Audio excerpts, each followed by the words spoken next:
Les doy una cordial y calurosa bienvenida a esta actividad en que el presidente del Banco Central, a quien todos conocemos, el señor Mario Marcel, nos presentará el informe de estabilidad financiera correspondiente al primer semestre de este año. Para nuestro gremio es muy relevante que esta presentación se realice en conjunto, puesto que nos permite acercar contenidos de la mayor relevancia a todos nuestros socios y personas relacionadas con la industria de la construcción a lo largo de todo el país y que se agrupan en torno a nuestras 18 cámaras regionales. Como es sabido, y tal como una buena parte del mundo, estamos viviendo las consecuencias económicas de la emergencia sanitaria y las medidas de confinamiento que, por cierto, esta demanda. En este contexto, la situación se ha vuelto extremadamente compleja y conlleva riesgos significativos para la estabilidad del sistema financiero. Como el mismo Banco Central ya lo ha mencionado en distintos informes, publicaciones, este panorama plantea el urgente desafío de diseñar e implementar con eficiencia medidas que permitan que los mercados se estabilicen, para lo cual resulta fundamental lograr una adecuada coordinación de las políticas en este ámbito y también en materia monetaria y fiscal. Por eso esperamos que el conjunto de iniciativas dispuestas por la Comisión para el Mercado Financiero, el Ministerio de Hacienda, el propio Banco Central, para ir en beneficio de las familias y empresas, entregándoles liquidez y condiciones que favorezcan su funcionamiento, permitan en su conjunto aminorar los impactos de la crisis en la economía nacional. Como sector, la construcción enfrenta un duro momento, porque la inestabilidad que se está viviendo desde octubre pasado y que ahora se ha manifestado en paralizaciones de obras, ha traído como resultado una creciente incertidumbre entre los agentes económicos, lo que retrasa y detiene las decisiones de inversión que impulsan la actividad y el crecimiento de nuestra industria. En paralelo, esto ha traído aparejadas graves consecuencias en materia de empleo. Según nuestras estimaciones, hacia fines de año, la tasa de desempleo en nuestro sector, en la construcción, llegará a un 12%, por lo que es urgente tomar medidas que ayuden a que las empresas puedan preservar las fuentes laborales y, por ende, los ingresos de las familias. Este escenario debiera incentivar a los distintos actores sociales a desarrollar un diálogo amplio que permita afrontar esta emergencia, elaborar un potente plan de reactivación y crear las condiciones necesarias para promover la inversión privada en cuanto ello sea posible. Como gremio, y como siempre lo hemos hecho, apoyaremos todas aquellas iniciativas que avancen en este sentido.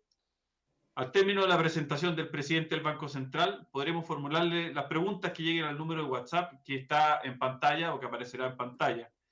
Muchas gracias y dejo con ustedes al señor Mario Marcel.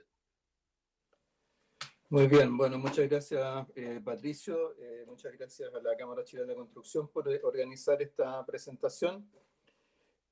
Bueno, las últimas veces que hemos tenido actividades juntos, una de ellas fue en el auditorio aquí en Santiago y otras han sido en regiones y bueno, es algo que uno echa de menos y bueno, espera que se puedan reanudar pronto, pero mientras tanto, afortunadamente la tecnología nos da alternativas para mantenernos en contacto. En esta oportunidad es para presentar el informe de estabilidad financiera. La última vez, cuando hice esa presentación en el auditorio, fue para presentar un capítulo de una edición anterior de este informe, el capítulo que se refería al sector inmobiliario. Pero el informe mismo en general no le hemos dado el tipo de difusión que tradicionalmente le damos al IPOM. Entonces es importante primero acordarse qué características tiene este informe en particular. Entonces vamos a ver en la lámina 2 que el objetivo del informe de estabilidad financiera es identificar riesgos financieros y evaluar vulnerabilidades asociadas que pudieran amplificarlos. Esto tiene que ver con el segundo mandato del banco en su ley orgánica, que es el de asegurar la continuidad de los pagos internos y externos, que es lo que asociamos o asimilamos a estabilidad financiera. ¿Por qué? Porque la discontinuidad de esos pagos puede afectar a todos los agentes económicos, incluidas las empresas no financieras y los hogares. Entonces, de ahí la importancia que tiene preservar esta estabilidad. Ahora, la estabilidad financiera, el banco no la puede preservar solo porque sus facultades regulatorias son relativamente limitadas. El principal regulador del sector financiero es la Comisión para Mercados Financieros, la CMF. También hay facultades que están en la Superintendencia de Pensiones. Pero de ahí la importancia de este informe, ¿no? Porque este informe lo que hace es que al identificar riesgos potenciales busca también inducir respuestas oportunas para mitigarlo, y estas respuestas oportunas pueden venir tanto de los reguladores, de las autoridades, como de los propios agentes del mercado. El informe de estabilidad financiera se publica 2 veces al año, en noviembre y en mayo, y desde hace ya un par de años separado del IPOM. Lo presentamos en el Senado, en la Comisión de Hacienda, lo presentamos al Consejo de Estabilidad Financiera que preside el ministro de Hacienda y que está integrado por los reguladores del sector, y al público en general. Desde hace ya un par de meses tenemos un documento que desarrolla los aspectos conceptuales, metodológicos de la política financiera del Banco Central, y este documento es el que le da el marco y el contexto a este informe, si es que alguien quisiera profundizarlo y entenderlo más a fondo. Ahora, ¿qué características tiene este informe de estabilidad financiera en particular? Bueno, este se presenta en un escenario en que riesgos que normalmente evaluamos sobre la base de escenarios hipotéticos, tomados de comportamientos extremos de la economía en el pasado, se están materializando. Entonces, algo que tradicionalmente era objeto de un análisis más prospectivo, hoy día se va volviendo más coyuntural. Eso no significa que los datos que vamos a ver más adelante, aquellos que son de carácter más prospectivo, sean una predicción de lo que va a ocurrir en la economía, pero lo que hacen es testear cuál es la solidez del sistema financiero, de distintos mecanismos de estabilización con que cuenta la economía chilena y la capacidad de respuesta de política para lograr mitigar o neutralizar esos riesgos. Este escenario en particular, el que tenemos hoy día, que es el escenario del shock de la crisis sanitaria global, que sigue a la crisis social en Chile en particular, es un escenario que entonces pone a prueba la resiliencia del sector financiero, los amortiguadores de los shocks internos y externos, y la eficacia del marco de política macroeconómica y financiera para enfrentar este tipo de escenarios más estresados. Este informe analiza las vulnerabilidades y mitigadores que están presentes en la coyuntura actual, así como escenarios externos, extremos, pero plausibles, de riesgo para la estabilidad financiera. Este informe tiene una estructura que es relativamente estable, que habla de cómo ha evolucionado el sector financiero, analiza las vulnerabilidades para los usuarios del crédito, luego analiza la situación de los oferentes de crédito y revisa las decisiones de política que se han tomado. En este caso, además, se agrega un capítulo temático sobre políticas macroprudenciales y 5 recuadros que buscan profundizar sobre algunas de las ideas o los temas que se plantean a través del informe. ¿Cuáles son los mensajes principales de este informe de mayo del 2020? Bueno, obviamente tenemos que partir por el hecho de que el mundo enfrenta una crisis inédita en la historia contemporánea. Hay una pandemia global que ha afectado simultáneamente a todas las economías del mundo, con un profundo impacto sobre los mercados financieros. Las autoridades en distintas partes del mundo han respondido con medidas que en general exceden a las que se articularon como respuesta a la crisis financiera global del 2008-2009. O sea, respecto al primer punto, hay que llamar la atención con que nosotros históricamente, cuando hemos enfrentado shocks externos, recesiones, normalmente lo que ha ocurrido es que hay algunos países que han sido más afectados y otros menos, o puede que estén en una etapa completamente distinta del ciclo. Eso es válido para la crisis asiática, la crisis financiera del 2008-2009, y también para algunas crisis que hemos tenido, por supuesto, nosotros mismos. Lo que es inusual en este caso es que todos los países están enfrentando un shock de características similares, simultáneamente. ¿Y por qué ocurre esto y qué relación tiene con la estabilidad financiera? Dado que es un shock que no se origina en el sector financiero, bueno, lo que ocurre es que la detención abrupta de muchas actividades económicas como producto de las medidas de contención sanitaria ante el COVID-19 genera importantes brechas de financiamiento de los hogares y de las empresas de distintos sectores y tamaños.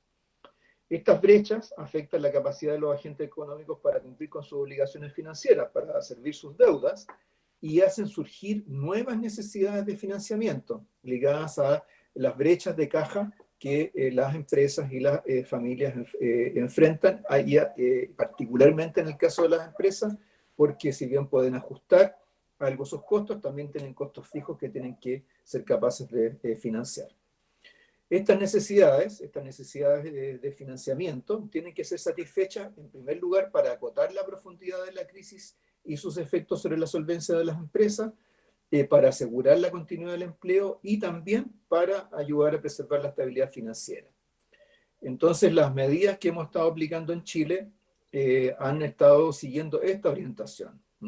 Es decir, ayudar a permitir el flujo de crédito de tal manera de mantener a las empresas en pie, mantener un vínculo laboral que luego permita reanudar las actividades a medida que se vayan retirando estas restricciones.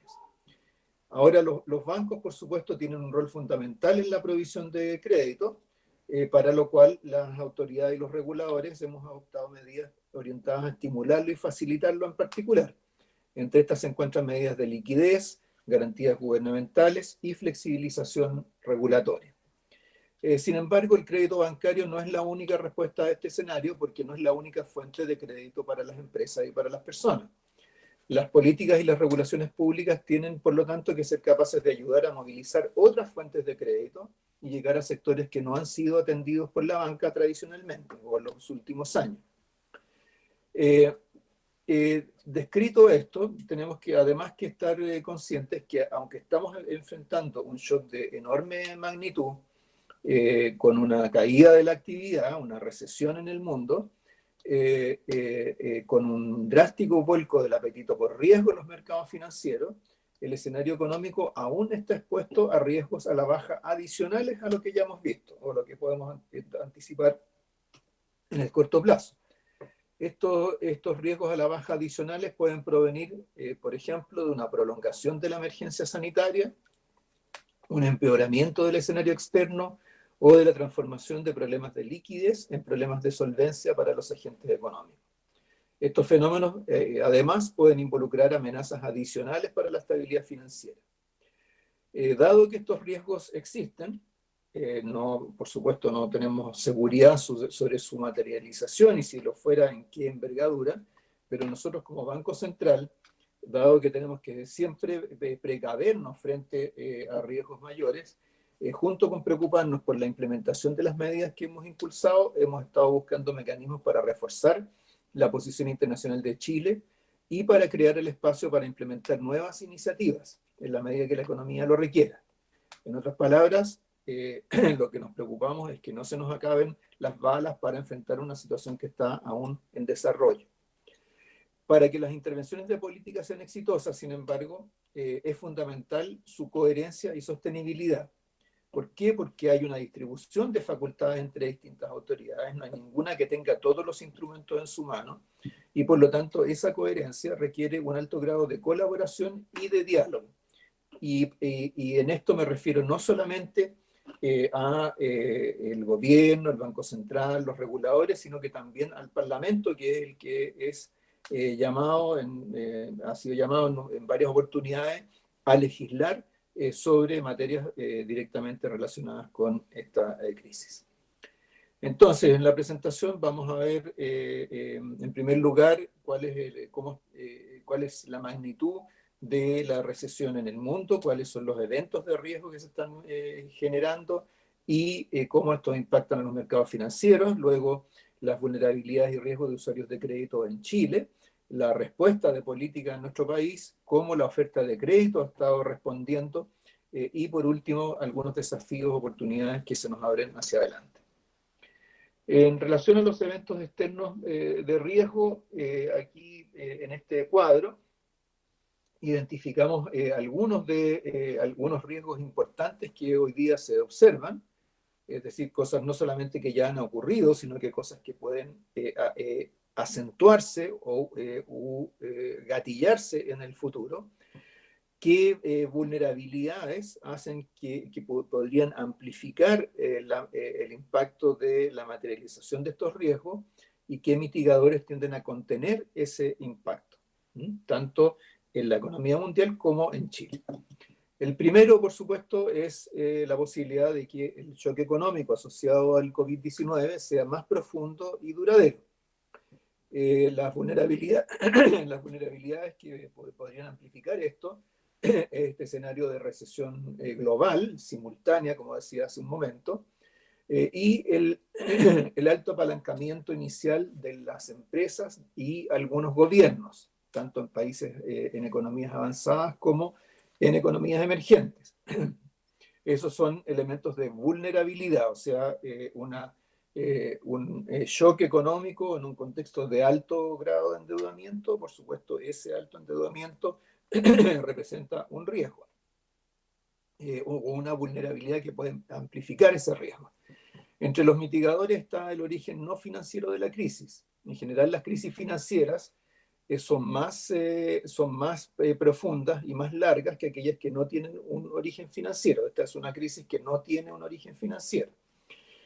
Por otro lado, desde el 2009 en adelante se ha producido un fortalecimiento de las regulaciones en el mercado financiero y la capitalización de muchos bancos en respuesta a las vulnerabilidades que se pudieron ver durante aquella crisis.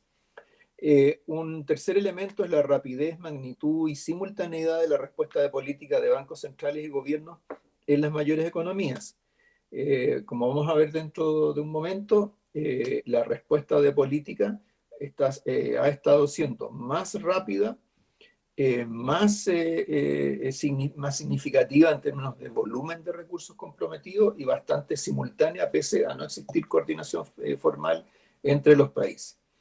En el caso de Chile, la flotación cambiaria continúa siendo un amortiguador de los shocks externos y otro mitigador es la respuesta de política que en Chile ha sido parecida a la que se ha dado en economías avanzadas, y vamos a ver después los órdenes de magnitud. El segundo riesgo, que es específico a los países emergentes, es que haya una reversión más profunda en el apetito por inversiones en los países emergentes y salidas más importantes de capitales, que ya han sido significativas hasta ahora. Las vulnerabilidades para los países emergentes es su fuerte dependencia de las materias primas, en un escenario de caídas de precios, especialmente en estas semanas hemos visto las caídas en el precio del petróleo, altos niveles de endeudamiento externo también en algunas de estas economías. Vamos a ver cómo se aplica eso en el caso de Chile. Y entre los mitigadores están las diferencias entre los países, los fundamentos macroeconómicos, profundidad del mercado de capitales local y credibilidad de las políticas, y el hecho de que hasta el momento los mercados han sido capaces de hacer esas distinciones. Para Chile en particular, nos ayuda el hecho de que la deuda externa de las empresas, una parte de ella en realidad corresponde a créditos ligados a la inversión extranjera directa, y además en general nuestras empresas tienen un bajo descalce cambiario. Entonces, aun cuando este sea un contexto donde se produzca una devaluación importante del peso, eso en general no tiene un impacto significativo sobre las empresas. Y el contraste aquí con la crisis de los años 80 es particularmente relevante. Por último, cuando estamos hablando de estabilidad financiera, cómo se ajustan los portafolios de distintos inversionistas, aquí un riesgo es la rebaja masiva de clasificaciones de bonos externos de menor calidad crediticia, particularmente bonos que están en el límite del grado de inversión.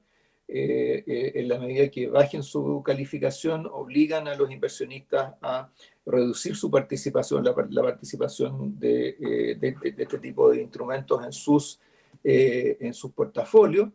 Y todas estas recomposiciones de cartera tienen impacto significativo sobre los precios.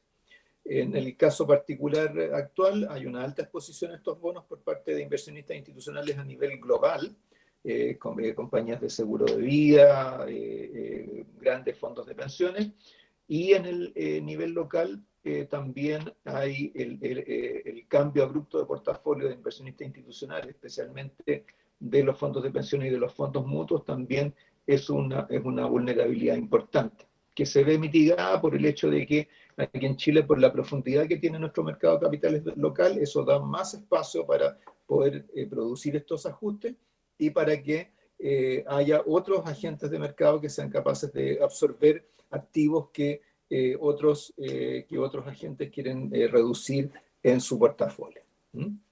Entonces vamos ahora a ver algunos datos de la economía mundial. En esta gráfica se ven las proyecciones de crecimiento del Fondo Monetario en el World Economic Outlook, que se dio a conocer hace unas 3 o 4 semanas atrás. Aquí lo que se ve es que para el 2020 para Estados Unidos se proyecta una recesión bien importante, con una caída de actividad superior al 5%, que no se alcanza a recuperar el 2021, donde el crecimiento sería cercano al 4%. En el caso de la zona euro, se prevé una recuperación parecida en el 2021, pero una caída de actividad más grande en el 2020, en buena medida concentrada en los países que se han visto más afectados por el COVID-19 y todas las medidas de contención, distanciamiento social, etc. El Reino Unido está en una situación intermedia. Para América Latina como un conjunto también se prevé una caída de actividad superior al 5% y una recuperación que no alcanza a volver a los niveles de actividad previos en el 2021. Japón también tiene una caída importante de actividad y solo China y otros países de Asia emergente seguirían todavía con alguna cifra positiva de actividad en el 2020, pero por supuesto mucho menor a lo que estaba proyectado previamente. Pensemos que para China, para este año se preveían cifras de crecimiento del orden del 6% y ahora está en menos del 1% en las proyecciones del Fondo Monetario. Sin embargo, en esas proyecciones lo que sí se prevé es una recuperación mucho más robusta, mucho más dinámica, tanto en China como en los países que comercian o están más integrados a las cadenas de valor de China. Pero en cualquier caso, si midiéramos, si evaluáramos el cambio en las proyecciones del propio Fondo Monetario, desde las proyecciones anteriores al coronavirus a las actuales, vamos a ver diferencias de entre 5 y 10 puntos porcentuales del producto, que es un cambio muy drástico en las proyecciones de actividad. En el caso, esto se ha reflejado, por supuesto, en los mercados financieros, donde hubo caídas muy pronunciadas en las bolsas durante todo el mes de marzo, parte de abril. Después algunas de ellas se han recuperado, especialmente Estados Unidos. En el caso de la bolsa chilena también se ha producido una recuperación desde fines de marzo, pero con una caída que viene acumulándose en realidad desde octubre del año pasado. En el gráfico de la derecha tenemos las tasas de interés de bonos soberanos a 10 años. Acá lo que ha estado ocurriendo es que en los países avanzados esas tasas han estado bajando y han bajado más durante el último par de meses, reflejando las políticas monetarias más expansivas de los bancos centrales, pero en las economías emergentes, durante marzo, parte de abril, estas tasas soberanas aumentaron, reflejando una mayor percepción de riesgo en estas economías. Luego han tendido a moderarse, pero se mantienen, en el caso, por ejemplo, de Brasil, se mantienen por encima de los valores que tenían a mediados del año pasado. En Chile hubo un alza, hubo un aumento de tasas soberanas por estos mismos factores de riesgo, más específico a Chile en octubre y noviembre. Luego eso tendió a estabilizarse. Hubo un alza adicional a fines de marzo, pero luego a partir de entonces las tasas de los bonos a 10 años han estado reduciéndose, convergiendo a lo que ha ocurrido con las economías más avanzadas. Esto se expresa no solamente en los niveles para los precios financieros, sino también para su volatilidad. En la lámina siguiente vemos algunos indicadores de esto. En el gráfico de la izquierda vemos la volatilidad de tasas soberanas a 10 años. O sea, lo mismo que veíamos en el gráfico anterior como valor de las tasas, ahora lo vemos como volatilidad. Entonces, ahí se observa que la volatilidad de estos bonos, de las tasas de estos bonos, era relativamente baja, en torno a 5 puntos base hasta fines del año pasado, y luego aumentó significativamente en el primer trimestre y ha seguido amplificándose hacia adelante. Chile, que corresponde al punto rojo en este gráfico, vemos que normalmente tenía una volatilidad menor a la volatilidad de las tasas en otros países emergentes, se separó en el último trimestre del año pasado, con un aumento importante de la volatilidad de estos precios en respuesta al estallido social.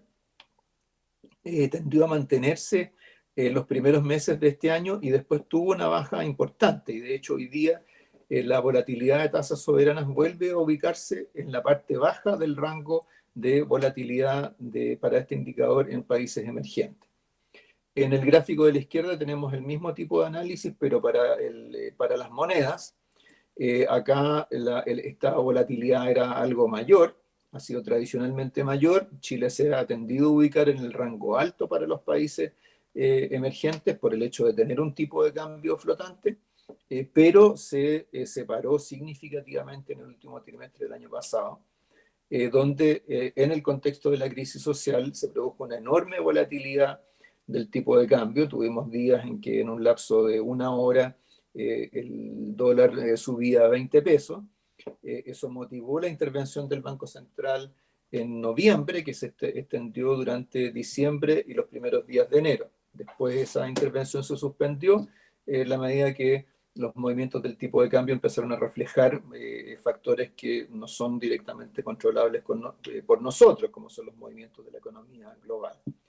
Entonces, eso se reflejó en un aumento importante de la volatilidad cambiaria en los países emergentes en los primeros meses de este año, que se ha ido, de hecho, que se fue acentuando hacia el final del primer trimestre y comienzos del segundo, pero en Chile se tendió a reducir esa volatilidad. Entonces ya en el caso de abril, mayo, ya la volatilidad del tipo de cambio en Chile se ubica en la mitad inferior de este rango de variación para los países emergentes. Entonces, se ha ido produciendo, ha habido saltos importantes de precios que han afectado a todas las economías emergentes, y en el caso de Chile, también, por supuesto, esos precios se han visto afectados, algunos de ellos se venían viendo afectados desde la crisis social, pero en lo más reciente han tendido a moderarse.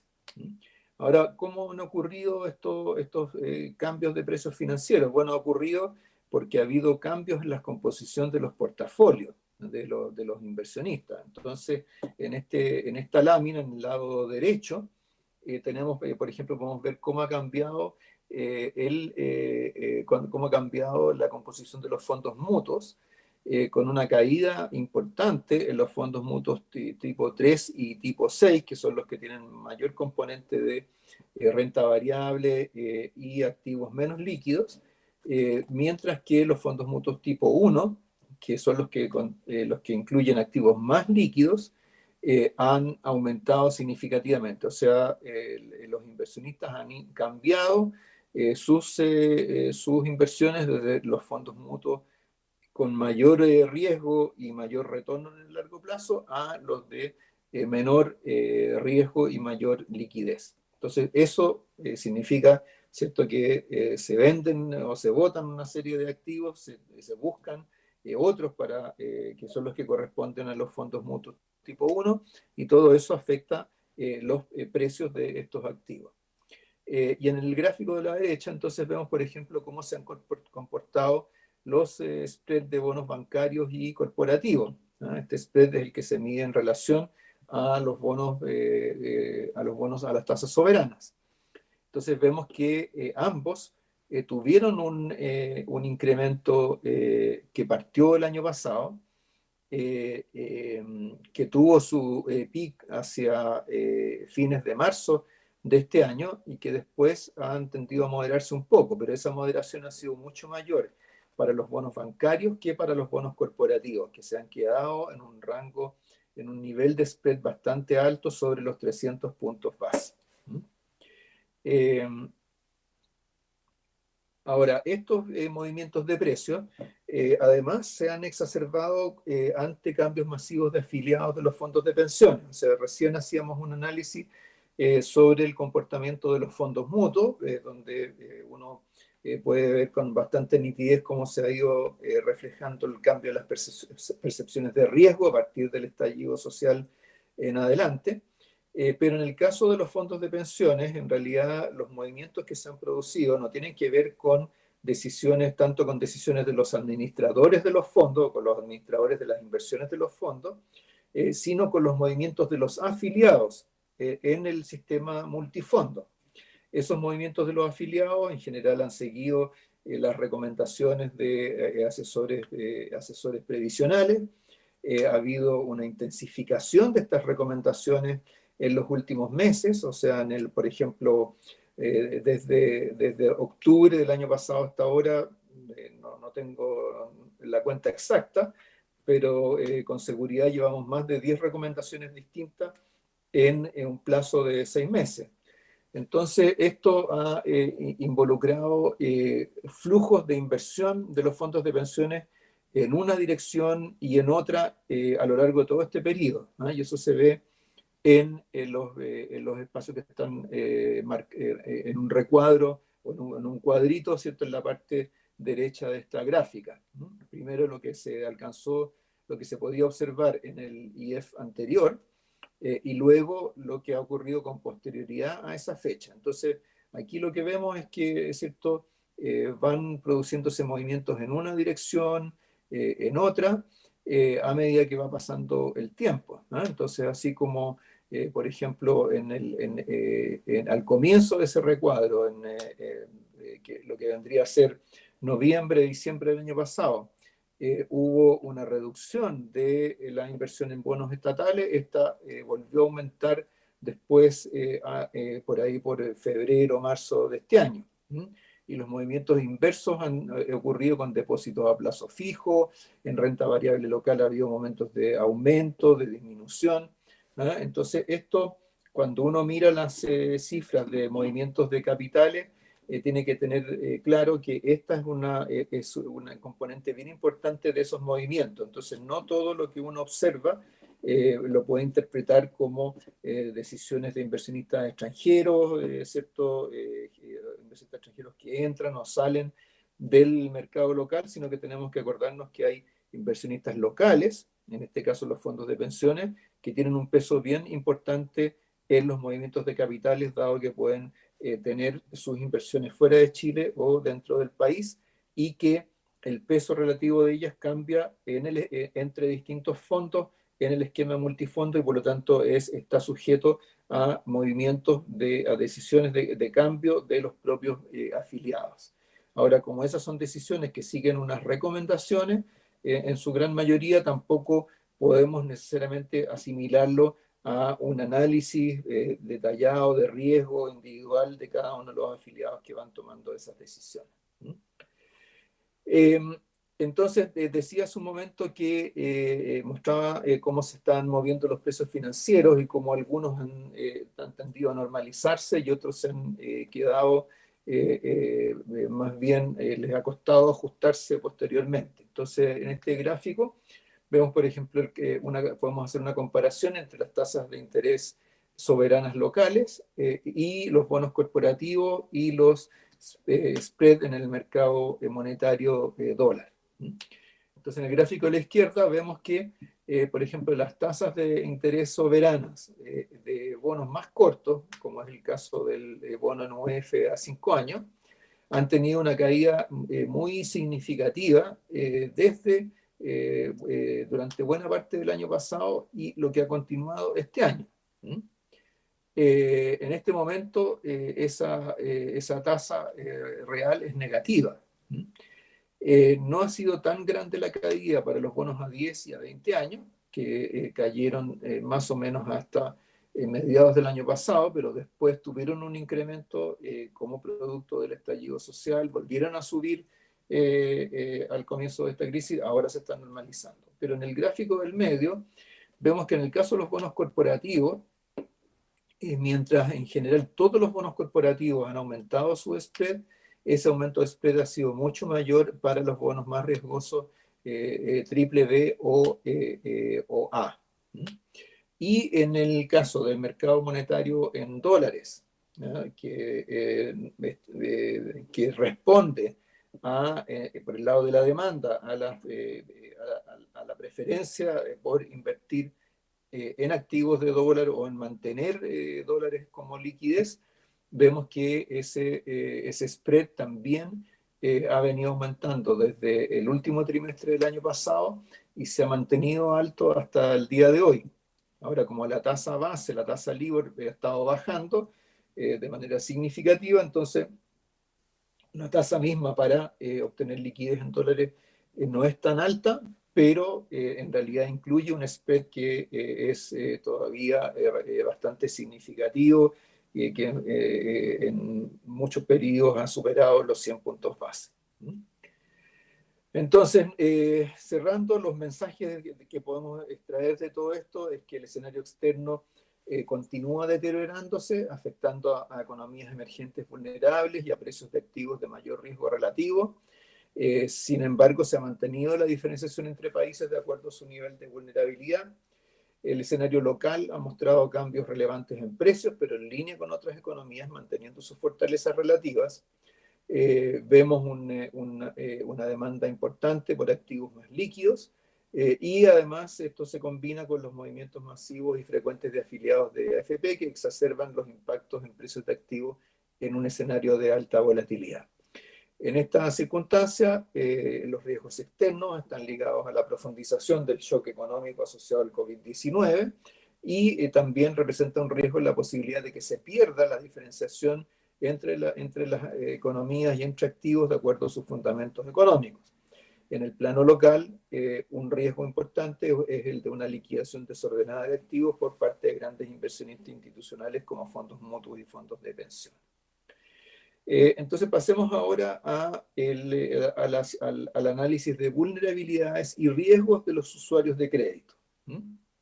Entonces, para esto, una cosa que tenemos que recordar es que en informes de estabilidad financiera anteriores, cuando nosotros hemos hecho análisis de estrés, hemos hecho ejercicios en escenarios hipotéticos, una conclusión importante es que en Chile los agentes económicos y el propio sector bancario es mucho más sensible a shocks de actividad y de empleo que lo que son a shocks de precios, vale decir tasa de interés o tipo de cambio.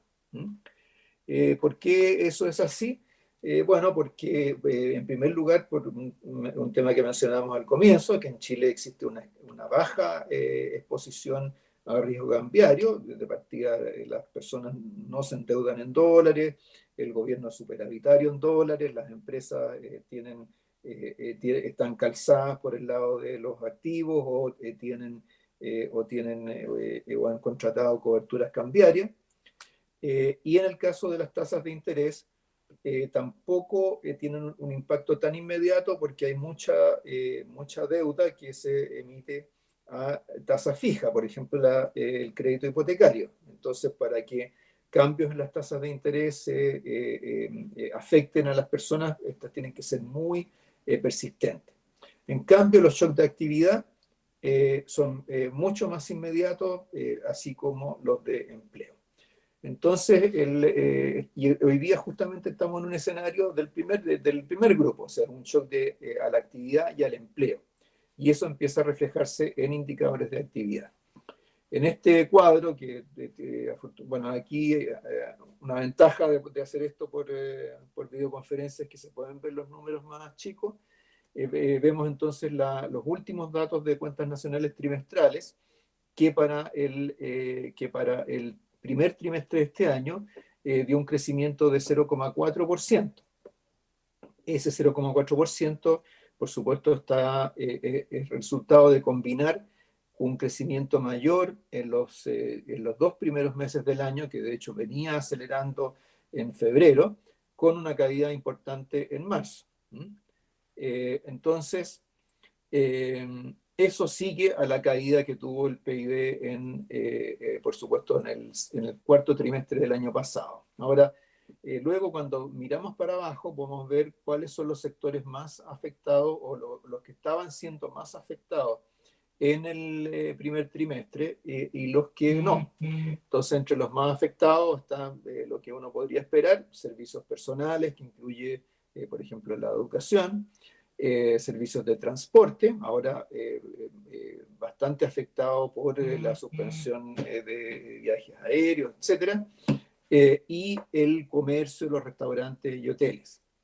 Y es interesante la comparación además con el cuarto trimestre del año pasado, porque vemos que algunos de estos sectores habían alcanzado a recuperarse en los primeros meses de este año, ahora volvieron a caer, ¿no? Y entre los sectores que mantuvieron su crecimiento o aceleraron su crecimiento en el primer trimestre está muy notoriamente la minería, y luego la industria volvió a crecer después de la caída del último trimestre del año pasado, y la construcción se mantenía todavía creciendo a tasas del orden del 5%. Como vamos a ver más adelante, ese crecimiento de la actividad de la construcción está fundamentalmente asociada a obras ligadas a proyectos de inversión productiva, especialmente en el sector minero, no tanto en la inversión habitacional. Entonces, esto es lo que alcanzamos a capturar en las cifras del primer trimestre. O sea, menos malo de lo que algunos esperaban, pero por supuesto tenemos que tener en cuenta que la crisis del COVID solamente afecta a la última quincena del tercer mes de ese trimestre. Entonces, todavía está lejos de reflejar todo el impacto del shock actual. Pero, sin embargo, si uno analiza o deduce qué es lo que ocurrió en esos últimos 15 días del trimestre, vamos a tener cifras con caídas de actividad similares a las de a la segunda mitad de octubre del año pasado, y bastante en línea con los cálculos que ha estado haciendo el Banco Central sobre cuál podría ser el impacto del shock actual. En el cuadro siguiente están las cifras del PIB por componentes de la demanda. Vemos una caída del consumo, la formación bruta de capital fijo desacelerando y cayendo de manera importante en la importación de maquinaria y equipo. Entonces, dicho esto, situándonos claramente en un escenario en el cual el riesgo de un shock de actividad y empleo se va materializando, entonces tenemos que preguntarnos cuáles son los riesgos, nuevamente las vulnerabilidades y mitigadores desde la perspectiva de la estabilidad financiera. Entonces, del lado de los riesgos, bueno, el shock real reduce las ventas e ingresos de firmas y hogares y limita la capacidad de pago de usuarios de crédito, y genera problemas de liquidez que, si se arrastran en el tiempo o se aumentan en el tiempo, se pueden transformar en problemas de insolvencia, es decir, virtual quiebra de empresas. Las vulnerabilidades que tenemos hoy día frente a riesgos de este tipo es que hay algunas firmas y hogares que tienen un mayor nivel de vulnerabilidad financiera, ya sea porque iniciaron este periodo con menor liquidez, con un alto grado de deuda en relación a sus ventas o ingresos, o una alta carga financiera. Y además, otro elemento de vulnerabilidad es que la crisis sanitaria impacta más a algunos sectores que ya habían sido especialmente afectados por la crisis social, como es, por ejemplo, el sector de la industria turística, los restaurantes, los hoteles, el transporte.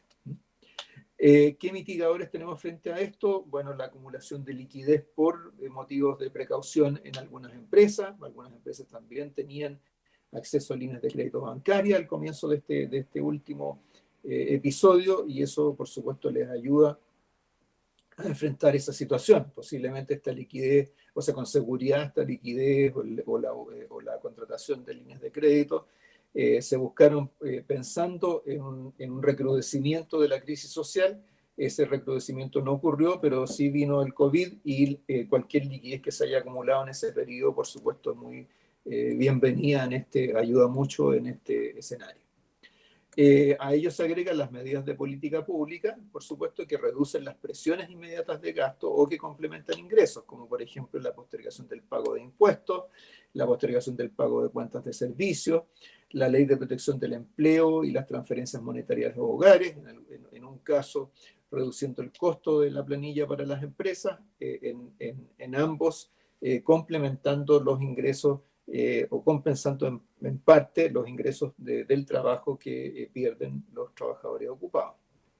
Del lado de los bancos, las vulnerabilidades asociadas a estos riesgos son las menores holguras de capital de la banca y el hecho de que la banca haya venido usando garantías en lugar de provisiones como mitigador de riesgo de crédito individual. Este es un tema que fue advertido por el Banco Central durante varios informes de estabilidad financiera, y ahora, cuando tenemos una situación que es más sistémica, que cruza a toda la economía, nos damos cuenta, ¿cierto?, que las garantías que se fueron entregando en operaciones de crédito posiblemente hoy día tienen un valor distinto del que tenían hace 3 meses atrás, y si se quisiera liquidar estas garantías de manera simultánea, su valor sería aún menor.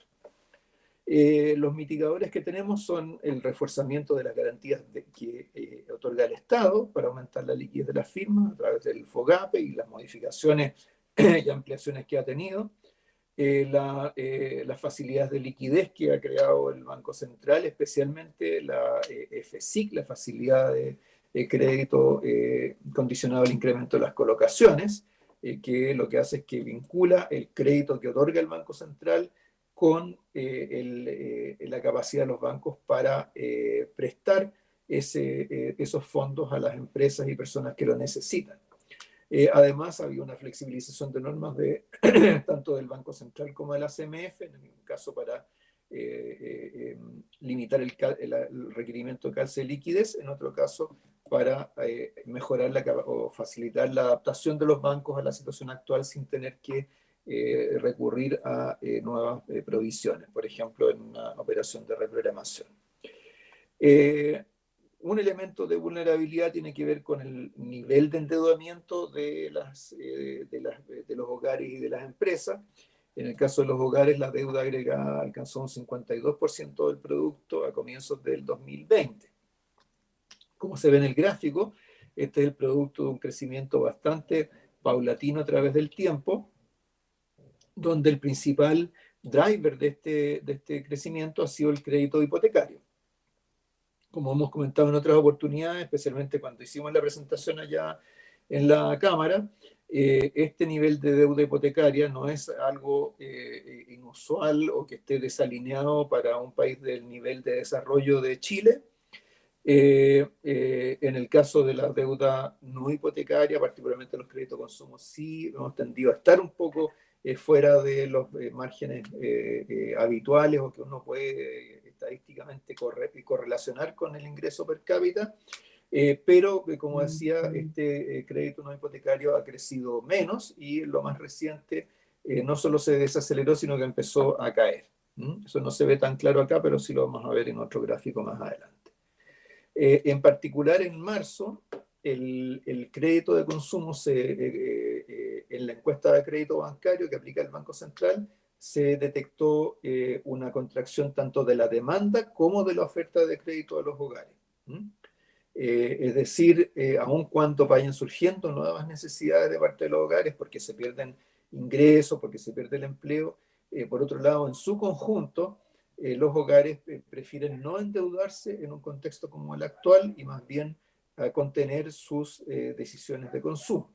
En el sector hipotecario también se aprecia una caída importante de la demanda, de hecho más significativa en términos de magnitud que en el caso de los créditos consumo, y la oferta también se ha contraído, pero menos que lo que ha ocurrido con la demanda. Y vamos a ver después que eso no se ha traducido en una caída del flujo de crédito hipotecario, sino que más bien ha tendido a mantenerse. Ahora, el punto desde la perspectiva de la estabilidad financiera es hasta dónde un empeoramiento en la situación financiera de los hogares puede implicar un empeoramiento en el cumplimiento de las obligaciones financieras, en un aumento de la deuda en riesgo en este sector, con sus repercusiones respectivas sobre los balances de los bancos, los requerimientos de mayor liquidez y, por lo tanto, la disponibilidad, el espacio para entregar más crédito en el futuro. Acá en esta lámina tenemos una simulación que hizo el Banco Central en base a microdatos, donde lo que se muestra es que actualmente la deuda bancaria en riesgo para los hogares es del orden del 1% del producto. Dado que la deuda es más o menos un 52% del producto, entonces la deuda en riesgo como proporción de la deuda sería más o menos el doble, sería como el 2%. Ahora, ¿qué es lo que pasaría si en un año, si el desempleo se ubicara en el 11%? En ese caso, esta deuda bancaria en riesgo más que se duplicaría, pasaría a alrededor de 2,3% del producto. Y en un año con desempleo en 14%, pasaría casi al 3,5% del producto, ¿no? Es decir, más que se duplicaría o más que se triplicaría. Eso, por supuesto, como decía hace un momento, no significa cierto, un colapso del sistema financiero, sino que lo que sí significa es que los bancos tienen que absorber las pérdidas que de aquí se deriven y particularmente tienen que efectuar provisiones para cubrir estos riesgos. Y todas las provisiones tienen un costo, por cierto, adicional. Esto es para los bancos. Vamos a ver al final algunos datos para oferentes no bancarios, pero desgraciadamente ahí la información está más atrasada, pero sabemos que es un segmento que creció mucho en años anteriores, que más recientemente se ha tendido a frenar, pero donde los indicadores de morosidad en general son mayores que para la deuda con instituciones bancarias. En el caso de las empresas, la deuda como proporción del PIB alcanzó a un 131% en el primer trimestre del 2020, con un aumento respecto del trimestre anterior, que se explica casi exclusivamente por la depreciación del peso. Es decir, deudas que están expresadas en dólares, por supuesto, al hacer la conversión y comparar con el PIB, aumentan en términos relativos, aun cuando no haya habido una decisión de contraer más deuda. Ahora, ¿es preocupante esto o no?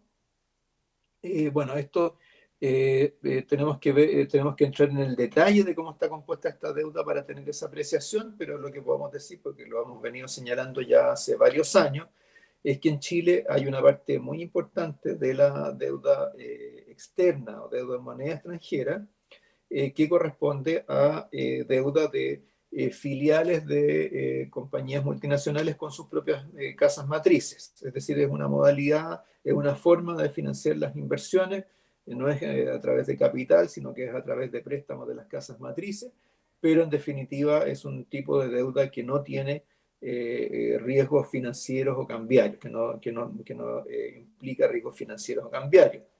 Algo similar ocurre con el caso de empresas chilenas que financian sus inversiones fuera de Chile con endeudamiento de sus casas matrices, particularmente con la emisión de bonos de sus casas matrices. Entonces, en ese caso, tenemos empresas que tienen pasivos en dólares o en moneda extranjera y activos que también están en moneda extranjera. Y además las empresas chilenas cuando tienen descases cambiarios también tienden a cubrirlos con mecanismos de cobertura o derivados. Entonces eso hace que la exposición de la deuda corporativa en Chile a riesgos cambiarios o a riesgos financieros sean relativamente bajos, ¿no? Porque además de la deuda de corto plazo, que podría tener algún riesgo asociado a su renovación, la mayor parte de esa deuda de corto plazo también es deuda ligada a la inversión extranjera directa. Ahora, tenemos hoy día una situación que, como decíamos, es bien inusual. Hay una caída drástica, repentina de las ventas y de los ingresos de las empresas como producto de las medidas de contención sanitaria. Es decir, como producto de las cuarentenas, el cierre de las fronteras, la suspensión de viajes, etc.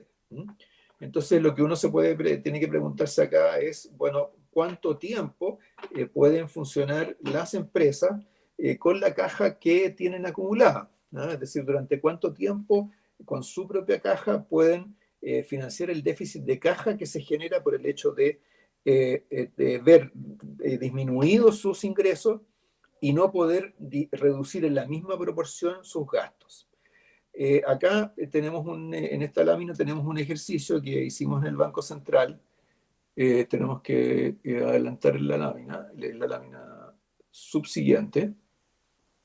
Siguiente. Ahí. ¿Ya? Entonces acá lo que hicimos fue tomar los balances de las empresas que reportan a la CMF, los balances a diciembre del año pasado, vemos cuáles son los activos líquidos, vemos la composición de sus costos, entonces estimamos durante cuánto tiempo se puede financiar un déficit de caja en que los ingresos se pierden totalmente, o sea, se reducen a cero o se reducen a la mitad, mientras que los costos se reducen tanto para su planilla y para sus proveedores en las proporciones que se indican ahí en la nota. 70% para la planilla, 30% para los empleadores y además un ajuste en las cuentas por cobrar e inventario. Es decir, no se reducen los gastos a cero, tratamos de simular ajustes en los gastos variables. Entonces, de acuerdo a esto, lo que vemos es que hay una proporción muy pequeña de las empresas que con la caja les alcanzaba para menos de 3 meses de supervivencia. Es mucho mayor la proporción que puede mantenerse entre 3 y 6 meses, más de la mitad, y todavía queda una fracción importante, cerca de más de un tercio, que puede mantenerse entre 6 y 10 meses. Por supuesto, en el caso en que los ingresos se reducen solo a la mitad, la capacidad para sostenerse en el tiempo es mayor, entonces tenemos que todavía casi un 50% de las empresas podrían mantenerse durante 10 meses o más con una pérdida de 50% de sus ingresos si es que al mismo tiempo pueden ajustar sus gastos variables. ¿Ya? Entonces eso nos da una idea, ¿cierto?, de lo urgente de la situación. En este caso estamos hablando de las compañías más grandes, porque son las que reportan sus balances a la CMF. Uno puede suponer que empresas más chicas probablemente tengan una situación bastante más, enfrenten muchas más restricciones, no pueden acumular tanta caja. Incluso para algunas empresas más grandes la situación puede ser algo más favorable, porque sabemos que en enero, febrero, comienzos de marzo, hubo un aumento importante en las emisiones de bonos y además muchas de esas empresas contaban con líneas de crédito de la banca, como lo comentamos hace un momento. Entonces, cuando pensamos cómo cerrar las brechas de financiamiento que se le producen a las empresas, es importante tener en mente cómo estas actualmente se financian. Entonces, hasta ahora las empresas se han financiado casi un 40% con créditos de la banca local, en un 36% con deuda externa, fundamentalmente emisión de bonos en el exterior, un 11% con emisiones de bonos en Chile, un 6% con factoring, leasing y otros mecanismos similares, y un 8% con crédito entre empresas, es decir, pago diferido de facturas, crédito de proveedores o de empresas hacia sus proveedores. Entonces, esto lo que nos dice es que tenemos que pensar, cuando pensamos en cómo ayudar a resolver estos déficits de caja, tenemos que pensar en que hay todas estas fuentes de financiamiento y tenemos que ver cuál es el balance adecuado entre ellas y los instrumentos que tenemos para influir, por supuesto, sobre el comportamiento de estas. Pero antes de pasar a eso, los mensajes de acá son que los hogares tienen una deuda sobre producto 52%, pero aquí hay que fijarse no solo en el promedio, sino en la distribución, porque hay un subconjunto de hogares que tienen niveles de endeudamiento y de carga financiera mayores a estos.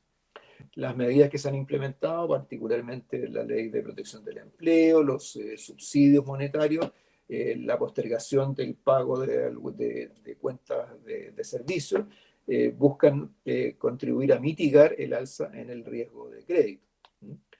En el caso de las empresas, la deuda sobre el producto alcanza 131%, pero hay una baja exposición a riesgo cambiario y la deuda asociada a inversión extranjera directa, que no está sujeta a riesgos de mercado, son ambos factores todavía positivos, que reducen los riesgos que podrían producirse con estos niveles de endeudamiento.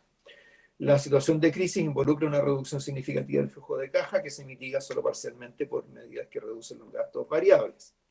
Nuevamente, postergaciones de impuestos, reducción de la planilla salarial, etc. Los riesgos que existen para los usuarios de crédito son que los problemas de liquidez de las empresas podrían materializarse en una situación de insolvencia, afectando adicionalmente el empleo, y que la demanda por liquidez e incertidumbre alientan un comportamiento conservador de los oferentes de crédito. Por lo tanto, las políticas para proveer liquidez, garantías y facilidades regulatorias son mitigadores fundamentales en este contexto y son muy necesarios. Entonces, esto nos ayuda a motivar un repaso de lo que han sido las medidas adoptadas de política. Aquí en Chile, desde la crisis, las autoridades en distintas partes, perdón, no solamente en Chile, sino que en el mundo, han estado implementando medidas para mitigar el impacto económico de esta crisis. En el caso particular de Chile, se han adoptado diversas medidas por parte de las autoridades, se han tramitado leyes como la de protección del empleo y la línea de crédito COVID. El Banco Central y la CMF han estado implementando medidas para mantener el canal de crédito activo.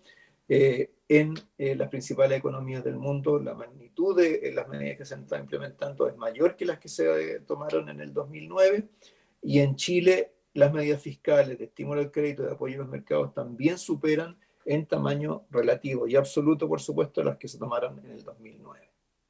En particular, en el caso del estímulo al crédito, ahí en esta lámina ahí se ve cuál es la secuencia de decisiones, que parte por medidas más tradicionales de liquidez, que luego hacia la última parte de marzo llevaron a la creación de la FSIC, junto con la flexibilización regulatoria para facilitar las reprogramaciones, y luego vemos cómo ya hacia mediados de abril, entonces el gobierno anuncia el aumento de garantías estatales que luego ya van dándole forma a esta línea de crédito COVID-19. El Banco Central, que es el que proporciona la liquidez para que estos créditos se puedan otorgar, además amplió los colaterales desde los instrumentos más tradicionales de bonos soberanos, bonos bancarios, a la cartera comercial de alta calidad crediticia. Entonces eso les permite que los bancos vengan a pedir más fondos de esta ventanilla. Esta facilidad de crédito condicional e incremento de las colocaciones ha sido una innovación en este episodio, no es un mecanismo que se haya ocupado anteriormente. Tomamos algunas ideas de cosas que estaban haciendo otros bancos centrales en el mundo, particularmente el Banco Finland, y se estableció esta facilidad para proporcionar liquidez a los bancos para que estos pudieran mantener el financiamiento de hogares y empresas. Ese es su propósito. Entonces, para esto, esta ventanilla se mantiene abierta durante un periodo de 6 meses, otorga créditos a 4 años a la tasa de política monetaria mínima de 0,5%. Esta tiene un componente inicial no condicionado de 3% de la cartera base de colocaciones de consumo y comerciales en febrero, y luego una línea adicional que puede llegar hasta 12% de esa cartera base, condicional al aumento de las colocaciones, con un multiplicador superior para los créditos que se entregan a las pymes. Si sumamos estas dos cosas, estamos hablando de 24.000 millones de dólares del orden del 17% del producto, es decir, es un volumen bien importante de fondos. Y ya mencioné cómo ha sido necesario ir ampliando los colaterales, porque hay que recordar que el Banco Central nunca le presta plata a los bancos comerciales sin algún tipo de garantía, que es lo que denominamos colaterales. Esta medida se anunció a mediados de marzo, empezó a implementarse a fines de ese mes y luego ya desde fines de abril empezó a poder combinarse con las garantías del Estado a través de la línea de crédito COVID. Esta, como sabemos, ofrece una garantía de entre 60 y 85% a los créditos otorgados a empresas con hasta 1 millón de UF, donde la garantía mayor, el porcentaje mayor de garantía es para las empresas más pequeñas. Son elegibles las empresas que están en este rango de venta y que no se encuentren en proceso concursal o no hubieran estado en mora al 30 de marzo o al 30 de octubre para micro y pequeñas empresas. El propósito del crédito COVID es financiar capital de trabajo por montos que pueden llegar hasta 3 meses de ventas, con 6 meses de gracia, plazos de entre 2 y 4 años, una tasa nominal máxima de 3,5%, que equivale a una tasa real de 0, y además tienen como condición que el banco le postergue, le reprograme las cuotas de pago de créditos antiguos por lo menos por 6 meses. Entonces, acá lo que vemos es que aquí se están combinando dos cosas que son importantes en esta coyuntura. Primero, ¿cierto? Para las empresas y para las personas que están teniendo problemas por el lado de sus ingresos, es muy valioso poder postergar el pago de cuotas que estaban venciendo durante estos meses, o sea, una reprogramación. Pero por otro lado, especialmente del lado de las empresas, hay una necesidad adicional de crédito por los déficits de caja que se producen para poder crédito para capital de trabajo, para cubrir esos déficits de caja mientras estos se mantengan. Y esas dos cosas tienen una importancia similar. La primera evita que las empresas y las personas enfrenten problemas inmediatos, agobiantes, pero la segunda le permite a las empresas poder subsistir en el tiempo, no solamente como empresas, sino que también en la relación con sus trabajadores. Entonces, aquí es donde tenemos que mirar cuál ha sido la respuesta de la oferta de crédito, ¿no? O sea, tradicionalmente en los ciclos económicos el crédito ha tenido un comportamiento procíclico, cae cuando cae la actividad. El riesgo de una contracción del crédito es uno de los riesgos mayores que se enfrentan en cualquier ciclo, y en este ciclo en particular mucho más por la rapidez con la cual se producen estas necesidades de caja de las empresas. Lo que vemos acá entonces es que en lugar de contraerse el crédito, en marzo y en abril en realidad el crédito comercial creció. De hecho creció a una tasa bastante importante, cercana al 10%, mientras que el crédito de consumo sí primero se desaceleró y en el último tiempo ha tenido una caída. En cambio, el crédito hipotecario se ha mantenido creciendo a un ritmo cercano al 8%. Las tasas de interés se han ajustado, especialmente en los plazos más cortos. Durante todo este tiempo, el 2018, 2019, hemos tenido tasas de interés muy bajas. Las tasas de interés, como vimos después, como vimos hace un rato, las tasas de interés de corto plazo se han ajustado a la baja más recientemente siguiendo la TPM. Eso se refleja en las tasas para créditos de consumo, en cierta medida para las tasas de crédito comercial y todavía no para las de vivienda.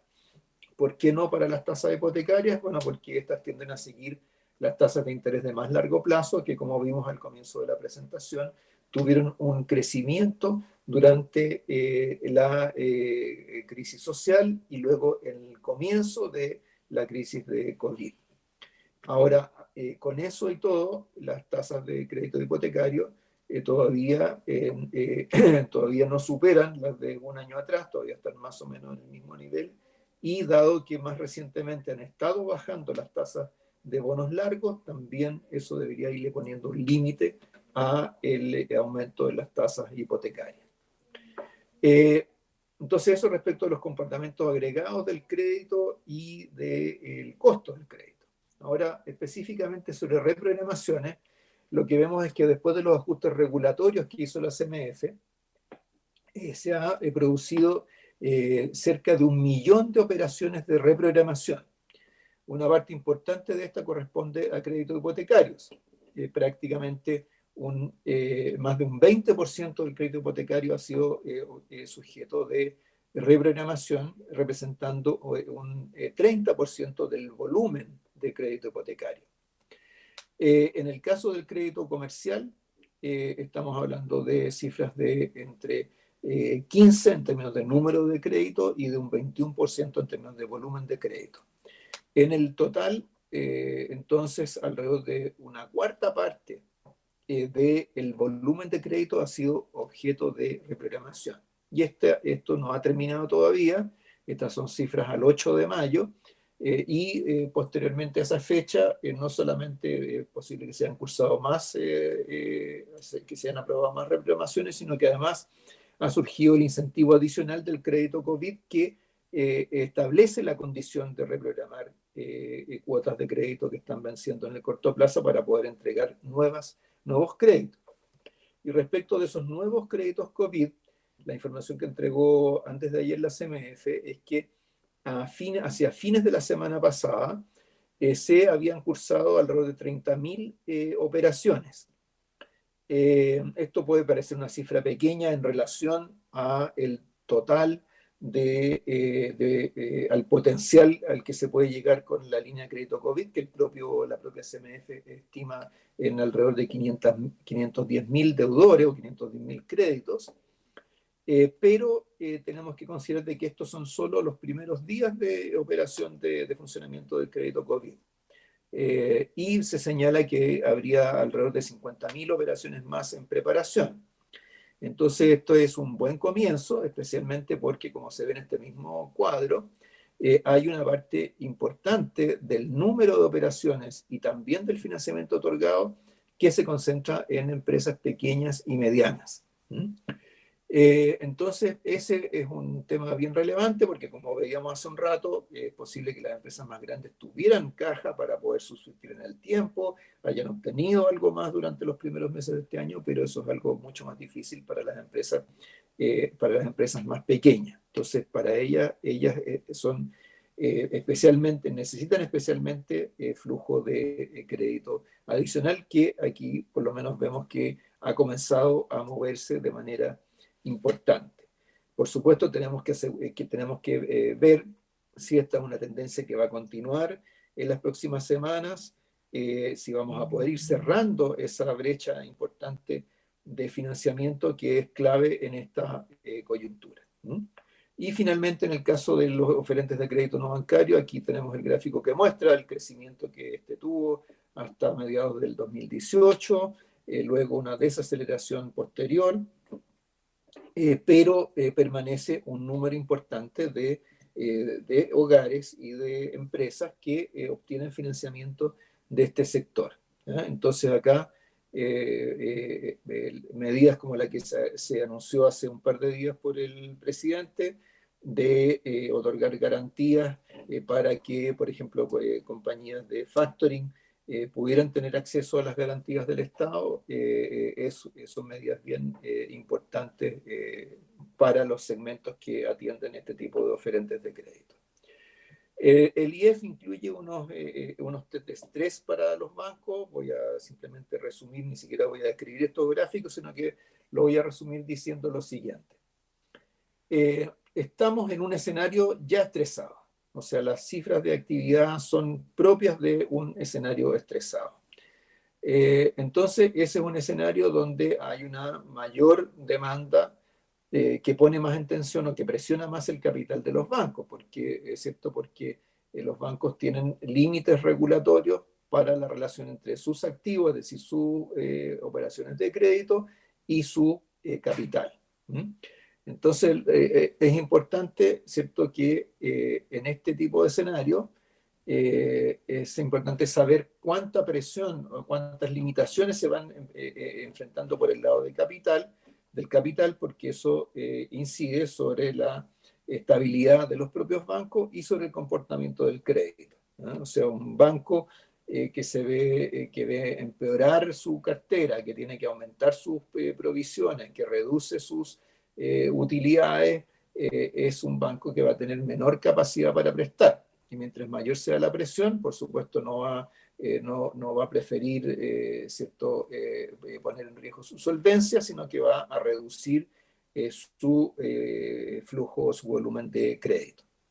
Entonces, dado que el actual ya es un escenario estresado, las medidas de liquidez, de estímulo al crédito, de reducción de riesgo que han tomado el gobierno y el Banco Central ha sido muy importante para contener, limitar ese deterioro de la adecuación de capital de los bancos. Sin embargo, frente a un escenario más estresado que el actual, es decir, con una caída más pronunciada de actividad durante un periodo más largo, por supuesto, esas holguras de capital se van a reducir de manera significativa. Entonces, en el fondo, frente al tema de la banca, tenemos que tener claro de que tenemos una banca que es sólida, que tiene capacidad para responder a la coyuntura actual, donde los instrumentos de política han estado orientados en esa dirección y están por lo menos mostrando sus primeros resultados, pero la capacidad de esa banca no es ilimitada para sostener cualquier tipo de escenario, ¿no? Entonces, escenarios más estresados, donde se le empiece a imponer obligaciones a la banca que demanden una gran cantidad de liquidez, van a limitar su capacidad para hacer otras cosas y van a poner en riesgo la estabilidad financiera. Y de ahí, por ejemplo, los planteamientos que hicimos nosotros en el Congreso respecto de una serie de iniciativas parlamentarias para imponer reprogramaciones masivas a todos los deudores sin tomar en cuenta su situación crediticia. Finalmente incluí aquí algunos datos del sector inmobiliario que están incluidos que forman parte del informe de estabilidad financiera. Aquí se ve una caída en las ventas que se inició con las turbulencias sociales de fines del 2019. Ahí tenemos los gráficos que muestran el comportamiento de las ventas de viviendas y la oferta disponible, de acuerdo a distintos estados de avance de las obras. Entonces vemos cómo las obras en construcción han tendido a reducirse en lo más reciente. Luego, perdón, por favor, si pueden cambiar la lámina que está en pantalla, a la siguiente, dos más. Siguiente, ahí. ¿Ya? Y ahora esta, que es lo que muestra el comportamiento de la deuda hipotecaria bancaria, que ha mantenido su ritmo de expansión durante el último tiempo y donde hasta comienzos del año pasado había estado aumentando la participación de deudores con más de un crédito, lo que nosotros hemos llamado inversionistas minoristas, pero eso tendió a estabilizarse posteriormente. O sea, durante todo el año pasado se mantuvo relativamente estable, lo que limita el riesgo que representa para esos inversionistas minoristas un escenario de mayor desempleo, donde los arrendatarios pueden dejar de pagar el arriendo, donde se puede deteriorar el valor de las propiedades, etc. Entonces, los mensajes por el lado de la oferta de crédito es que las colocaciones bancarias de las empresas continúan dinámicas, impulsadas en parte por la facilidad de liquidez implementada por el Banco Central. Las colocaciones bancarias de consumo y aquellas de oferentes de crédito no bancario, en cambio, se desaceleran desde el último trimestre del 2019. Los ejercicios de tensión muestran que el escenario base del IPOM de marzo ya deteriora fuertemente los indicadores financieros de la banca, pero las medidas de liquidez y estímulo al crédito contienen en parte ese deterioro, y en esa circunstancia un escenario más severo reduce significativamente las holguras de capital de los bancos. Entonces, en este caso, los riesgos son de profundización o prolongación de la crisis sanitaria y la ineficacia de políticas mitigadoras entre las cuales están las que buscan que el canal de crédito funcione. Tenía que al final algunos temas relacionados con desafíos y oportunidades. No voy a entrar en detalle porque estamos muy avanzados en el tiempo, pero el mensaje central acá tiene que ver con esta acotación que hacía hace un momento, de que la banca es una fuente importante de crédito, pero no la única, y no le podemos pedir a la banca que resuelva todas las necesidades de liquidez de todos los agentes de la economía. Entonces es importante reactivar el funcionamiento del mercado de bonos corporativos para las empresas, que es el que financia las empresas de mayor tamaño. Es importante tener mecanismos de apoyo a los oferentes de crédito no bancario, dado que de estos a su vez dependen créditos créditos de consumo y a pequeños productores.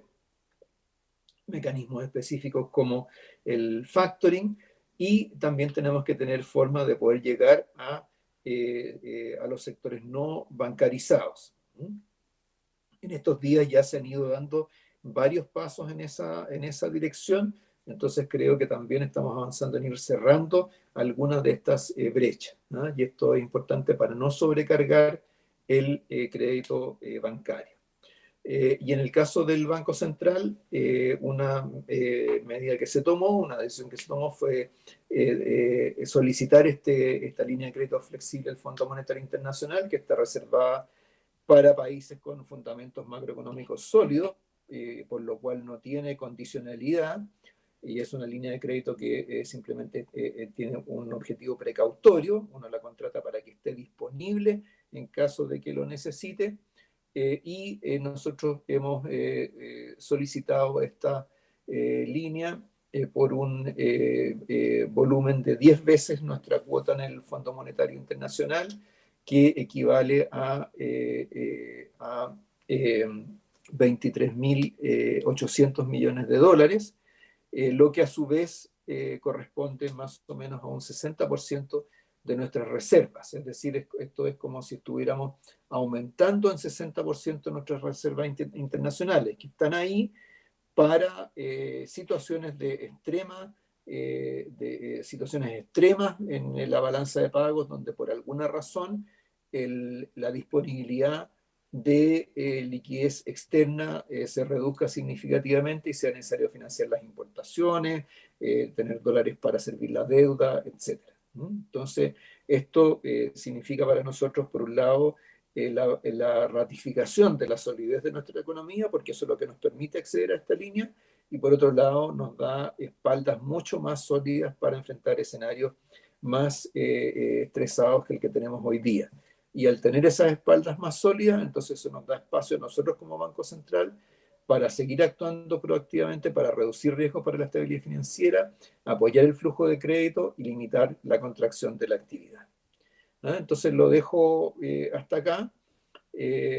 Ha sido un recorrido largo, son muchos de los temas que hemos mencionado, pero esta es una coyuntura de particular complejidad, así que hay algunas cosas que no se las puede saltar. Entonces lo dejo hasta acá y quedo a su disposición para sus preguntas y comentarios. Muchas gracias, Mario, por esta presentación. Como tú mencionas, estamos en una situación compleja, por lo tanto, amerita hacer un análisis amplio sobre lo que implica esta situación. Han llegado algunas preguntas y nos queda un poco de tiempo para poder contestarlas. La primera que te quería mencionar es tal vez una de las ventajas, si es que podríamos decir ventaja de esta crisis para nuestro país, que podemos ver la reacción o la evolución de esta crisis sanitaria, de esta emergencia sanitaria en otros países. Y de esa manera poder ir proyectando algunas cosas o tener un rango de proyección. La pregunta es qué países están viendo, sobre todo para efectos ya de recuperación, o cómo se podría desarrollar una recuperación, con qué velocidad, para así poder proyectar algún comportamiento de la economía ya hacia el segundo semestre, que era un poco una de los comentarios que ustedes hacían en el último informe de política monetaria. ¿Qué es lo que están viendo ahí? Me imagino que esto es una permanente evolución, pero sería interesante conocer qué es lo que se puede, qué es lo que están recogiendo ustedes. Ok, bueno, sí, o sea, dado que esta es una crisis que es prácticamente simultánea en el mundo, entonces uno, la verdad es que es mucho lo que es muy irrelevante la comparación con otros países. Entonces, ¿qué es lo que nos muestra esa comparación? Primero, a ver quizás aquí tenemos que distinguir tres temas. Uno es el shock inicial sobre la economía, cuál es la magnitud del impacto de que se reduzca drásticamente la actividad como producto de todas estas medidas de contención sanitaria. Segundo, durante cuánto tiempo pueden permanecer vigentes esas restricciones y cómo se pueden ir retirando. Y en tercer lugar, hacia dónde vamos a ir convergiendo en el largo plazo. ¿Cuál va a ser eso que, en fin, con distintas definiciones se le ha llamado nueva normalidad? Entonces, respecto del primer punto, lo que nosotros vemos es que aquí en Chile, en primer lugar, el peso relativo de los sectores más afectados por estas medidas es algo menor que en otras economías que se han visto más afectadas. Por ejemplo, qué sé yo, el sector turístico, restaurantes, hoteles, transporte, en Chile tiene un peso menor que el que tiene, por ejemplo, en muchos países de Europa. Y en segundo lugar, aquí en Chile se ha seguido una estrategia de cuarentenas parciales, focalizadas geográficamente, que por supuesto en lo más reciente se ampliaron a todo el Gran Santiago, pero que de todas maneras hay algunas actividades económicas a las cuales no afecta tanto, por ejemplo la minería. Entonces, para dar una idea, en términos del peso relativo de los sectores, la OECD hizo unos ejercicios al comienzo de esta pandemia. Estimó para Chile que el costo en términos de producto de una cuarentena total sería del orden del 24% del PIB mensual. Y luego la estimación que hicimos nosotros como Banco Central es que la cifra en realidad sería más o menos la mitad de esa, producto de la manera en que se aplican las cuarentenas en Chile. Es decir, de entre 12 y 15% del producto mensual. Es con ese dato que nosotros, en ese dato en el que nos basamos para hacer las proyecciones del IPOM de marzo, y que la cifra de actividad de marzo en particular tiende a validarla. Entonces, eso es un primer elemento. Entonces vemos que el impacto inicial es algo menor en Chile que lo que es en otras partes del mundo, ya sea por la estructura de su economía o por las características de las cuarentenas. Respecto de la duración y respecto del retiro de las medidas restrictivas, bueno, vemos algunos países que comienzan a hacerlo, pero son países que están más adelantados que nosotros en la evolución de la pandemia. Nosotros, bueno, en los últimos días hemos visto aumentos de casos de un día para otro. Eso está reduciéndose en algunos países que sufrieron mucho en esta crisis, pero que afortunadamente ya la han ido controlando. Y lo que vemos es que el retiro de esas restricciones está siendo bastante gradual y prudente. Entonces, uno puede suponer que algo similar debería ocurrir en Chile, pero para eso todavía nos falta algún tiempo. Entonces, en estos días me preguntaron sobre cuál sería el impacto adicional de la cuarentena total en Gran Santiago. Yo señalé que en realidad lo importante no era tanto el efecto en mayo, durante el periodo, o sea, cuando se impusieron estas mayores restricciones, sino que más bien cuánto se demore, durante cuánto tiempo estén vigentes. Entonces, si esto se va alargando, por supuesto el impacto sobre la actividad en el año va a ser mayor. Y luego, ¿hacia dónde vamos a converger? Bueno, lo que se está viendo es que el tema de la distancia social probablemente va a estar con nosotros durante un buen tiempo, y eso significa que hay algunas actividades en las cuales la forma en que se desenvuelven a lo mejor va a tener que cambiar, a lo mejor va a ser a otra escala distinta.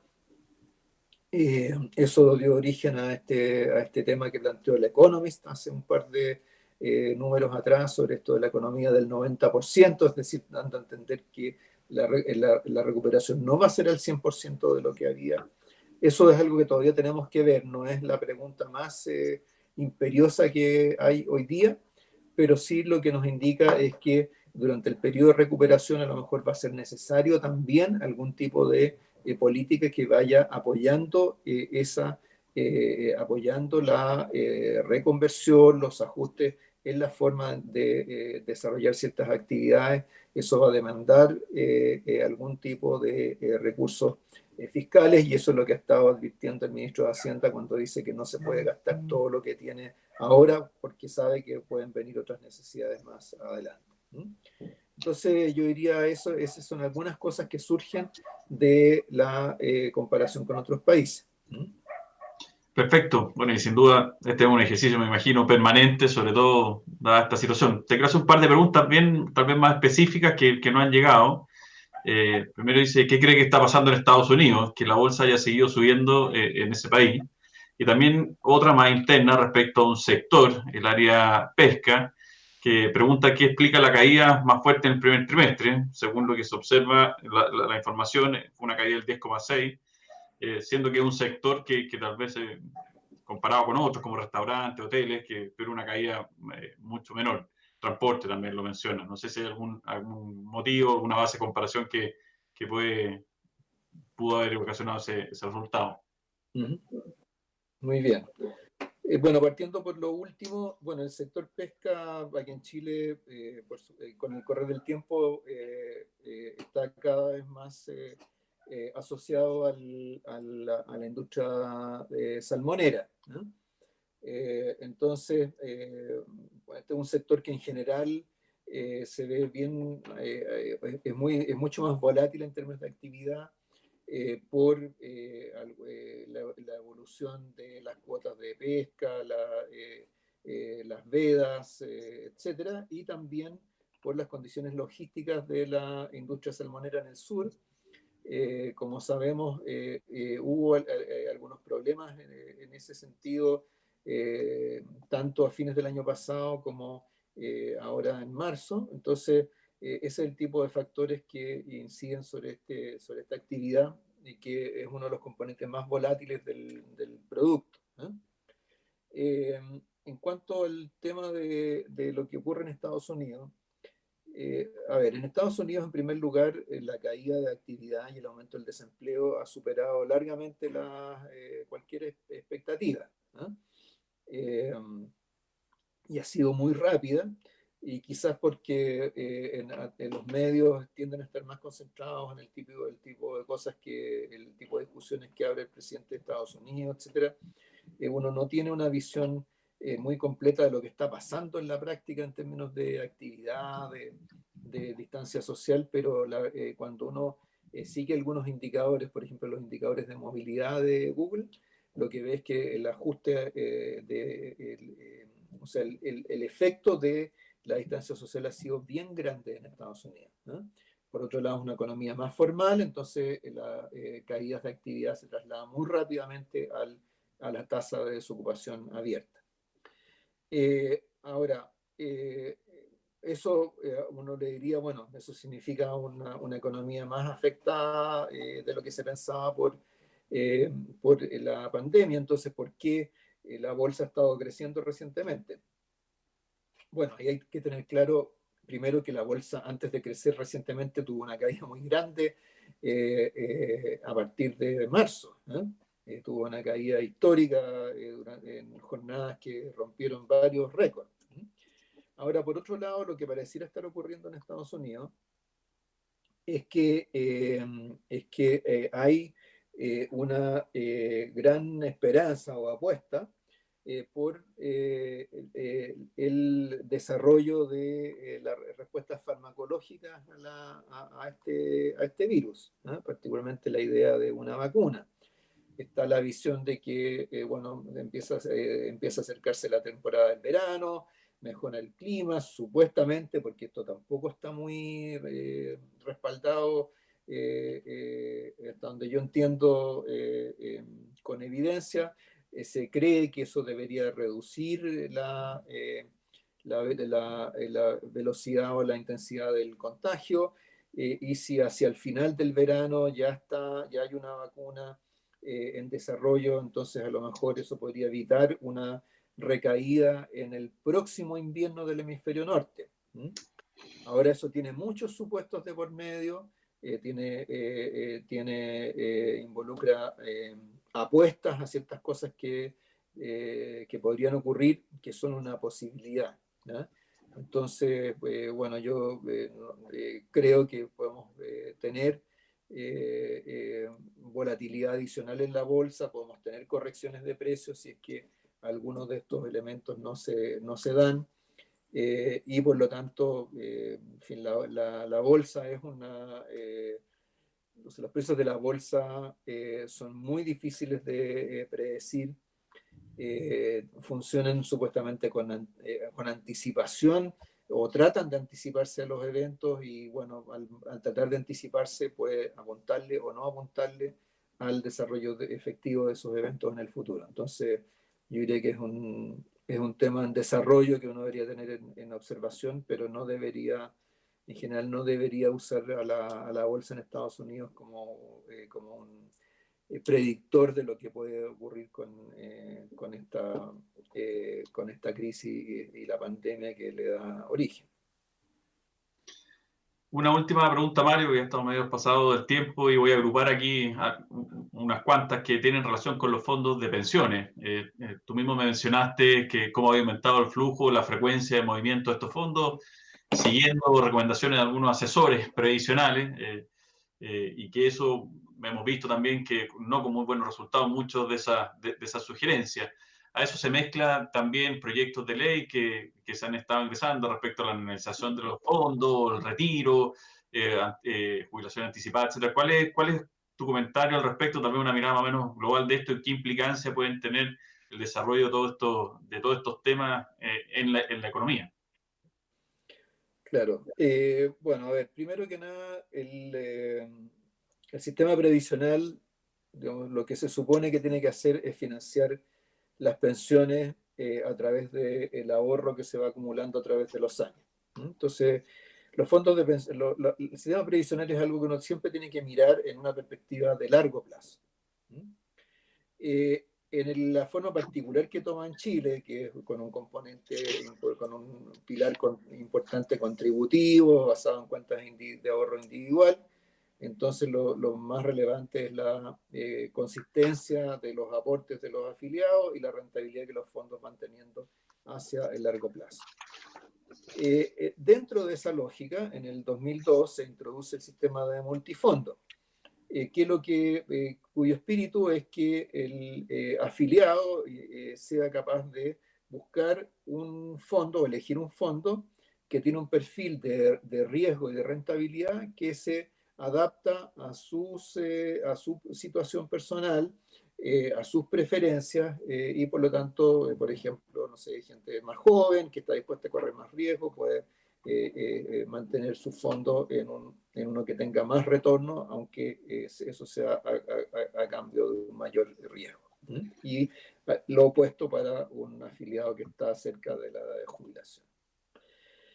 Ahora, en la práctica, lo que ha ocurrido es que junto con algunos afiliados que pueden haber hecho uso de esta posibilidad de tomar sus decisiones individuales de acuerdo a sus propias preferencias, ha ido surgiendo estas recomendaciones masivas y estos movimientos masivos de afiliados, que tienen una lógica distinta de ganarle al mercado, en fin, cosas de ese tipo. Ahora, eso no es algo que sea necesariamente criticable, pero hay que reconocer que es algo distinto del espíritu de este sistema multifondo y por otro lado que genera algunos riesgos que son diferentes de aquel que es propio de la evaluación individual de un afiliado. En particular, en la medida que hay recomendaciones que son seguidas por una masa de afiliados que tienen, por lo tanto, la capacidad de influir sobre los precios de mercado, entonces eso hace surgir el riesgo de conflictos de interés de quien emite esas recomendaciones y también riesgos derivados del hecho de que quienes hacen esas recomendaciones saben con anticipación qué recomendación van a hacer y podrían tomar decisiones respecto de su propio patrimonio o de otros relacionados que pudiera sacar algún tipo de ventaja de esa información. Entonces, esto, lo que queremos decir con esto no es algo que, no estamos diciendo que sea algo que ocurra, que esté ocurriendo hoy día, pero en la medida que existe la posibilidad de que pase, entonces eso requiere un tipo de regulación mayor que la que hoy día tiene, porque hoy día las regulaciones que existen son básicamente respecto de las asesorías individuales, pero no respecto de estas recomendaciones de carácter masivo. Entonces, igual que en muchas otras áreas en las cuales hemos tratado de asegurar transparencia en los mercados, transparencia y accountability de quienes influyen o toman decisiones, nos parece que eso debería también extenderse a este tipo de actividad, ¿no? Y eso defiende o apoya a los que ejercen esa actividad, a los que siguen sus recomendaciones y a aquellos que no las siguen también. Ese es el tema más importante. Si acaso una recomendación en un momento hizo ganar o perder plata, en fin, eso, bueno, tiene que ver con la dinámica de los precios de los mercados, o sea, no es el tema central, sino que el tema central es que si alguien tiene a través de sus recomendaciones la capacidad de influir sobre los precios de mercado, entonces ese alguien tiene que estar sujeto a mayores exigencias de transparencia, de accountability, explicar en función de qué hace sus recomendaciones, en fin, muchas cosas que lo hemos visto en otros mercados, en otros tipos de actividades, que debería también ser una lógica aplicable a este caso. Muchas gracias, Mario. Ya hemos abusado de tu tiempo. Muchas gracias por tu presentación. La explicación. Estamos en un escenario complejo, un escenario estresado, por lo tanto, tener buena información, información oportuna, sin duda es uno de los pilares que tenemos que, bajo los cuales tenemos que trabajar. En este escenario, con las características que tú muy bien has expresado, trabajar en conjunto, y cada uno desde donde uno está, de su empresa, su gremio, su sector, productivo, aportando a generar más certeza, sin duda es el rol que nos convoca. Así que te agradezco a nombre del gremio, la invitación está para que lo sigamos realizando, ya sea a través de este medio, presencial, en cualquier lugar de las 18 camas regionales o también en nuestras instalaciones en Santiago. Y a todos los que nos estuvieron escuchando, bueno, invitarlos a que sigamos en contacto. Son momentos en que tenemos que estar informados para tomar buenas decisiones y para seguir aportando al desarrollo de nuestra empresa, sector productivo, país, etcétera. Eso es lo que nos convoca. Esta crisis, si hay algo que nos ha enseñado, es que tenemos que estar todos involucrados y tenemos que todos aportar bajo un mismo norte. Muy bien, bueno, muchas gracias a la Cámara Chilena de la Construcción por organizar este evento, como lo hemos hecho en otras oportunidades, y a todos los que asistieron por su interés y por su paciencia. Muchas gracias. Saludos a todos.